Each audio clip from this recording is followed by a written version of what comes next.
Ukraine's President Volodymyr Zelenskyy is in Paris, the latest stop on a tour of European capitals. He's been meeting with President Emmanuel Macron at the Elysee Palace. Zelenskyy is seeking support for his plans to win the war with Russia. Earlier, he held talks with the British Prime Minister Keir Starmer in London. They were joined by the new NATO chief, Mark Rutte. Zelenskyy is trying to secure promises of military assistance before next month's US elections.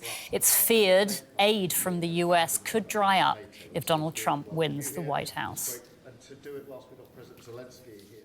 And Roman Goncharenko is DW's Eastern Europe editor and joins us now. Roman, tell us more about why Volodymyr Zelenskyy is on this rapid tour of European capitals. Well, the reason is he was supposed to come to Germany to that meeting of the Ukraine Defense Contact Group in Ramstein at the US Air Base, and that meeting was postponed because the trip of the US President Joe Biden was postponed. You've talked about this, and it is a very special meeting for Ukraine. President Zelenskyy has talked with President Biden. They've met just a few weeks ago in the US, in New York, during the General Assembly session, and he introduced his so-called victory plan. There are no details of that plan yet so far, but some issues are known, or we at least presume what could be inside. And part of that is, of course, Ukraine's wish to have a green light from its Western allies, especially from the United States, to use Western weapons to hit Russia deep inside, hundreds of miles. And if you look at the geography of Zelenskyy's visits, it's France, it's UK. Both countries are supplying Ukraine with those long-range missiles, UK with Storm Shadow, France with Scalp EG. And it is very important for Ukraine to get that green light. And they need not just an agreement from those capitals, from Paris and France, but also from Washington. Some months ago, France promised to provide Ukraine with Mirage fighter jets. They still haven't arrived. Would jets like these still be useful for Ukraine? Absolutely. Ukraine had only Soviet, Russian-made jets, but it's losing them. It's a big war. And now Ukraine has a few F-16, US-made F-16s fighter jets, but it lost, for example, one of them just a few days ago. And it needs, if you talk to military experts, they say Ukraine needs at least 100 fighter jets to make a difference on the battlefield. That's why French jets are very, very welcome in Ukraine, though they are not the newest ones. Mm-hmm. The US election is in less than a month now. Tell us just how closely Zelenskyy is watching that election and how it plays out. It is a crucial election for Ukraine because Ukraine is very much dependent on US military aid, because the United States is not just the biggest supplier of weapons to Ukraine, it's about quality.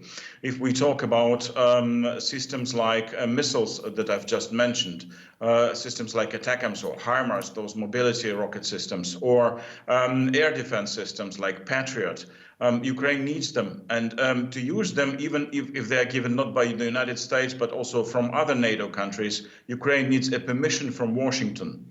That is why the outcome of this election is so important, because if Donald Trump should become president again, there is no guarantee that the flow of weapons from the United States and other countries as well could continue. DW's Roman Goncharenko, our Eastern Europe editor. Roman, thank you so much for that.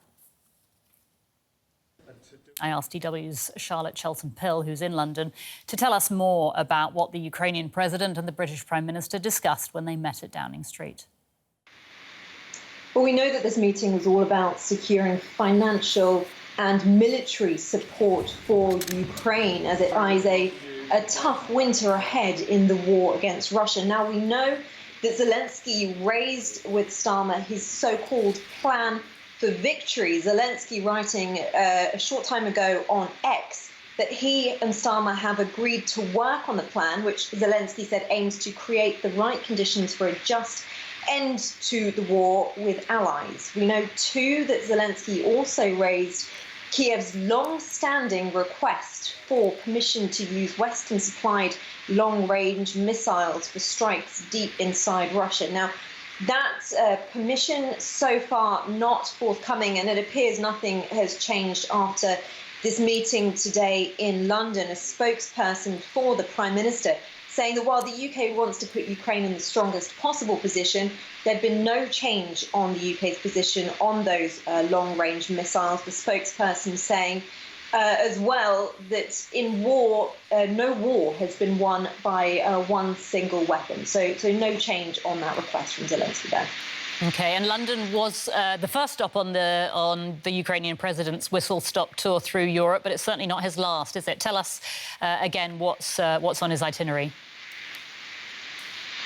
That's right. As you say, from London, Zelenskyy went on to Paris. He'll also go on to Italy. And then tomorrow, he's expected in Germany, where he'll meet the German Chancellor, Olaf Scholz. Now, the backdrop to this is there was expected to be a meeting with Western leaders and defence ministers over the weekend in Germany, where he was expected to outline this victory plan that I mentioned. That meeting's been postponed, though, after US President Joe Biden had to drop out to deal with the aftermath of Hurricane Milton in Florida. So Zelenskyy here pushing his requests with allies nonetheless. And as you say, the backdrop to all of this, key to this, is the US election next month and concerns in Ukraine that could prove pivotal should Donald Trump win that election. Charlotte, thanks so much for that update. That's DW's Charlotte Chelsom-Pill reporting from London.